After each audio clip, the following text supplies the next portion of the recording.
नमस्कार फ्रेंड्स, मेरा नाम है विनय कुमार देवांगन और आप देखना हमारा चैनल देवांगन कॉमर्स अकेडमी। ठीक है, और आज का हमारा टॉपिक है ख्याति, मतलब कि गुडविल, जिसको इंग्लिश में बोलते हैं गुडविल। ठीक है, इससे पहले भी मैं एक वीडियो अपलोड कर चुका हूँ यूट्यूब में, है ना। उसको भी आप देख सकते हैं, वो था ख्याति भाग 1, है ना। उसमें मैंने आपको बताया था ख्याति क्या होता है, ख्याति कैसे गणना की जाती है, ठीक, उसमें कितने प्रकार के सूत्र होते हैं, ये सब उसमें मैंने आपको बताया है। ठीक है, और उसमें एक क्वेश्चन भी बताया था जो औसत लाभ विधि का था। ठीक है, मतलब कि हमने औसत लाभ विधि कंप्लीट कर चुके हैं। अब अपन कंप्लीट करेंगे पूंजीकरण विधि और अधिलाभ विधि। ठीक है, बनकर देखो, टोटल आपका अधिलाभ ख्याति गणना करने के 4 तरीके होते हैं। एक तो आपका होता है औसत लाभ विधि से, एक तो होता है आपका अधिलाभ विधि से, एक तो होता है आपका पूंजीकरण विधि से, और एक होता है आपका वार्षिकी विधि से। ठीक है, तो मैंने इसमें आपका औसत लाभ विधि कंप्लीट करा चुका हूँ मैं। ठीक है, आज अपन पढ़ेंगे पूंजीकरण विधि, अधिलाभ विधि और आपका पढ़ेंगे वार्षिकी विधि। तो तीन विधि और पढ़ेंगे। ठीक है, तो चलिए देखते हैं आज का हमारा क्वेश्चन। ठीक है, तो जो आज का क्वेश्चन है मैं एक बुक से लिया हूँ, 12वीं का बुक है। ठीक है, तो उसको आप देख सकते हैं। तो देखिए आज का क्वेश्चन मैं पढ़ रहा हूँ जो आपकी स्क्रीन में दिया हुआ है। ठीक है, सबसे पहले आपको बोला है एक व्यापार ने औसत लाभ 1 लाख रुपए पिछले वर्षों में कमाया है और इसी प्रकार के व्यवसाय में सामान्य लाभ की दर जो है 10% है। ठीक है, या सामान्य आय की दर जो है वो 10% है।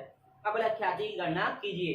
तो अपन को बोला है पहला है अधिलाभ की पूंजीकरण विधि से, और एक तो बोला है आपका अधिलाभ विधि द्वारा ख्याति का मूल्यांकन 3 वर्षों के क्रय के आधार पर किया जाता है। ठीक है, अब आपका बताया हुआ है व्यापार की संपत्तियां 10 लाख रुपए है और दायित्व 1,80,000 रुपए है।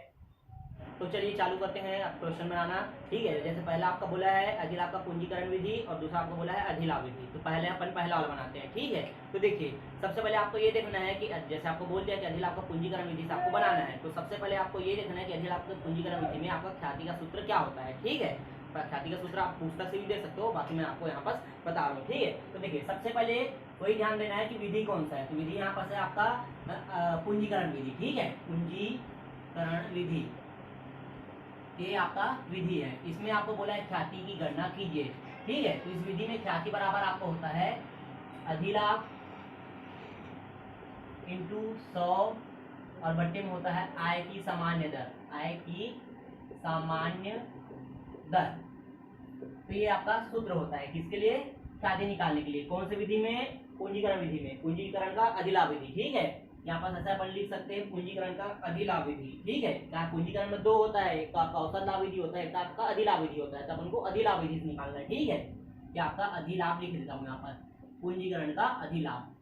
ठीक है, अब देखिए अब यहाँ पर प्रश्न कैसे चालू होगा। हमने सबसे पहले समझ लिया कि भाई कौन सा सूत्र से बनेगा प्रश्न। ठीक है, अब उसके बाद अपन को क्या क्या दिया है और क्या क्या निकालना पड़ेगा उसको देखना है। तो देखिए बुक आपको प्रश्न में दिया हुआ है क्या, औसत लाभ आपको दिया हुआ है। तो देखिए सबसे पहले अपन क्या चाहिए देख लेते हैं। इसमें औसत लाभ दिया है, संपत्ति दिया है, दायित्व दिया है और आपकी आय की सामान्य दर दिया है। ठीक है, ये जो आपकी आय की सामान्य दर है। ठीक, अब अपन को ख्याति निकालने के लिए क्या चाहिए, अधिलाभ चाहिए। प्रश्न में अधिलाभ कहीं दिया है, नहीं दिया है। ठीक है, तो अपन को अधिलाभ निकालना पड़ेगा जी। प्रश्न में अधिलाभ नहीं दिया है तो अपन को अधिलाभ निकालना पड़ेगा। ठीक है, आपको आय की सामान्य दर दिया हुआ प्रश्न में। ठीक है, ये आपको आय की सामान्य दर दिया हुआ है, ये 100 तो अपन को यहीं से मिल जाएगा सूत्र से, लेकिन अधिलाभ नहीं दिया तो आपको अधिलाभ निकालना पड़ेगा जी। तो अधिलाभ निकालने के छोटा सा आपका सूत्र होता है। ठीक है, तो अधिलाभ बराबर आपका होता है क्या, यहाँ पर लिख रहा हूँ। ठीक है, तो ये अधिलाभ बराबर आपका होता है औसत लाभ और माइनस आपका होता है सामान्य लाभ। ठीक है, औसत लाभ और माइनस आपका सामान्य लाभ, ये आपका होता है अधिलाभ का सूत्र। तो इसमें औसत लाभ तो दिया है लेकिन प्रश्न में सामान्य लाभ नहीं दिया है, तो सामान्य लाभ भी निकालना पड़ेगा। ठीक है, औसत लाभ अपन को प्रश्न में दे दिया है, सामान्य लाभ नहीं दिया है, तो सामान्य लाभ भी निकालना पड़ेगा जी। ठीक है, तो सामान्य लाभ निकालने का आपका सूत्र होता है सामान्य लाभ बराबर आपका होता है विनियोजित पूंजी। ठीक है, विनियोजित पूंजी इंटू में आपको होता है आय की सामान्य दर। ठीक है, आय की सामान्य दर, ये सामान्य है। ठीक है, सामान्य दर और बट्टे में आपको होता है 100। ठीक है, तो देखियो आय की सामान्य दर प्रश्न में दिया है, 100 भी दिया है, लेकिन विनियोजित पूंजी नहीं दिया है। तो विनियोजित पूंजी का निकालने का भी एक छोटा सा तरीका होता है। ठीक है, तो विनियोजित पूंजी बराबर आपका होता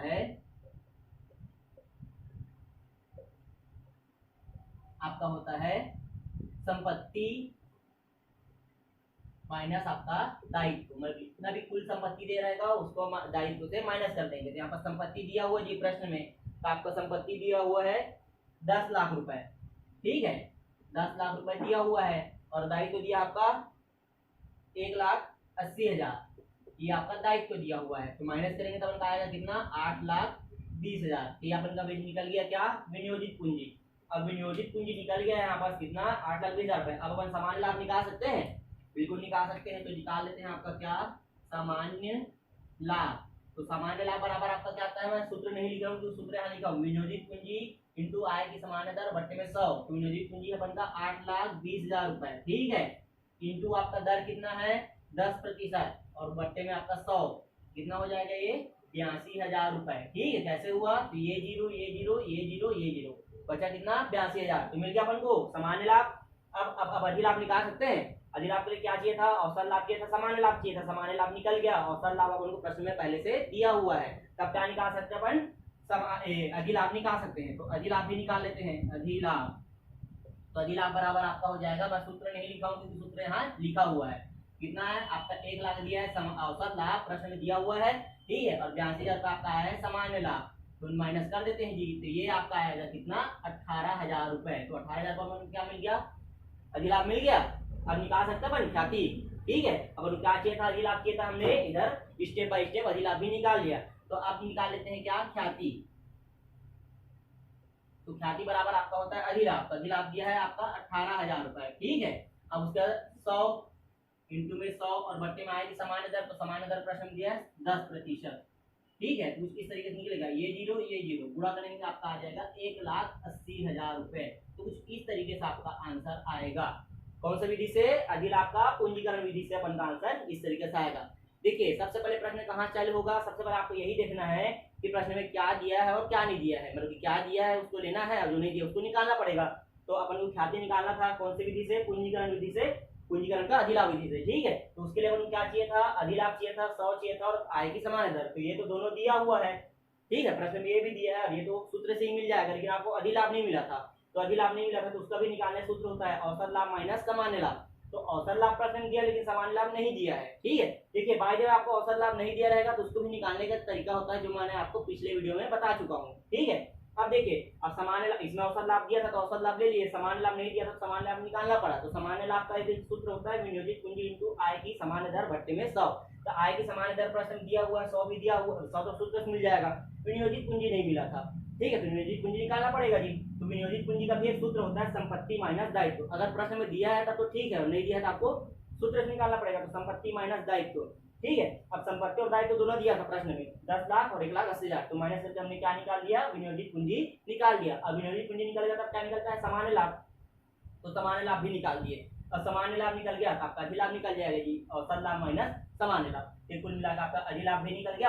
अब अधिलाभ निकल गया तो हमने क्या निकाल दिया, ख्याति भी निकाल दिया। तो इस तरीके से आपका क्या बनेगा, पूंजीकरण विधि का अधिलाभ विधि आपका क्वेश्चन बनेगा, ठीक है।